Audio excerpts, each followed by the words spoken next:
John, first of all, the developments this week have just been fast and furious. What, in your view, is the most important aspect of what's happened during the last 4 or 5 days?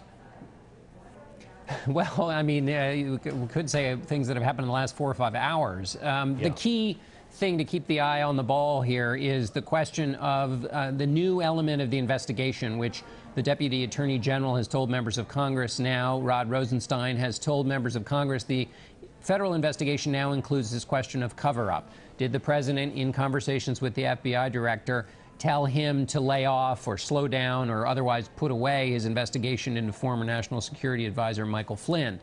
That is now a part of the investigation. And so the New York Times has revealed today that in his meeting with leaders from from Russia, the president said that the firing Comey had taken a lot of pressure off of him.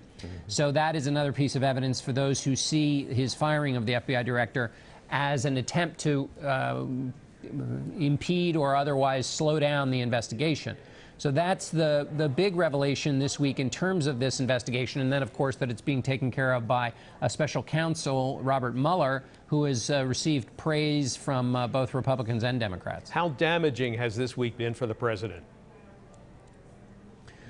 Well, it has been damaging because, you know, the question of the Trump campaign and any kind of connection to the Russian meddling in the election, there is no evidence of that. There is a lot of smoke, and there's no evidence that ties it to the president at all. But in this case, on the question of possibly interfering in the investigation itself, that puts the president right in the center of this. You have the president saying out loud that he was thinking about the Russian investigation when he decided to fire Comey, then saying what he said to the Russians, which has not been refuted by the White House. And so this puts him in the center of the story, and that's, if nothing else, a big distraction. You mentioned the statement from the president that the removal of Comey sort of took the pressure off on the Russia situation. Does that add another piece to the elements of possible evidence that there was more to this than maybe has been proven yet? Well, it does add another thing to investigate on this question of was the president trying to interfere with the investigation being headed up by Director Comey. And that's, you know, we know that he has, that was a part of his thinking. He has said that out loud. We know also we have Director Comey's version of the story of the two of them meeting and the president talking about hoping that he could see his way to not investigating Michael Flynn.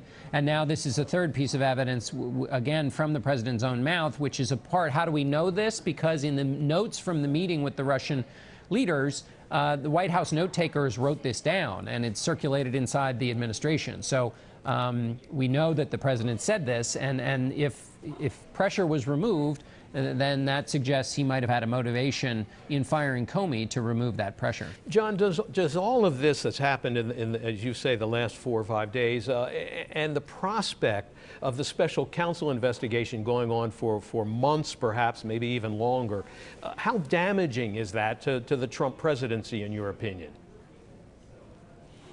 Well, it's a challenge for sure, and we'll see when he gets to the end of his foreign trip whether they are able to do what all White Houses have to do, which is compartmentalize, deal with the crisis on the one hand, and then perform the compulsory acts of the presidency when on the foreign stage. So we'll see how distracting or damaging it is by whether they can carry off the other parts of the presidency. As far as domestically goes, this is a bedevilment for the president. It gets in the way of the other things he wants to do, but it also creates a sense of nervousness among Republicans. In Washington, most official Republicans are still behind the president. There have not been a lot of defections, but it does put pause in the minds of Republicans that if this is the nature of things and the stories are going to continue escalating, how much of a risk do they want to take on the president's behalf? So a lot of what you see is a lot of people not talking. They're not running from the president, but they're also not out defending him. And that's a moment of kind of jitteriness among Republicans in Washington. Like you say, for the most part, other than John McCain and Lindsey Graham, there haven't been many Republicans standing up. Do you think that changes if and when some of the polls for them start to reflect the problems here? Well, that's right. That's what you would see. Now, we did see that the Senate Majority Leader McConnell said he wished there were a little less drama from the White House, so you see a tiny little signal, but it's basically two things will influence Republicans who speak out. As you say, there are the usual suspects who've been critical of the president. We'd expect them to speak out. But for anyone else, it would either be a moment of kind of conscience where they say, if anything's proved, that would make them act, and the other would be political pressure. The president's approval numbers, he believes, are strong in his base, but the question is whether those base voters transfer over to other Republicans, and particularly Republicans in areas that are not pure Trump land. Do they worry about defending the president when their voters who are not pure defenders of the president might penalize them for not speaking up or at least saying something as revelations would come to unfold? So, but at the moment they're nervous, but they're pretty much keeping quiet. John, thank you very much. Again, really appreciate your thoughtfulness. Sure thing.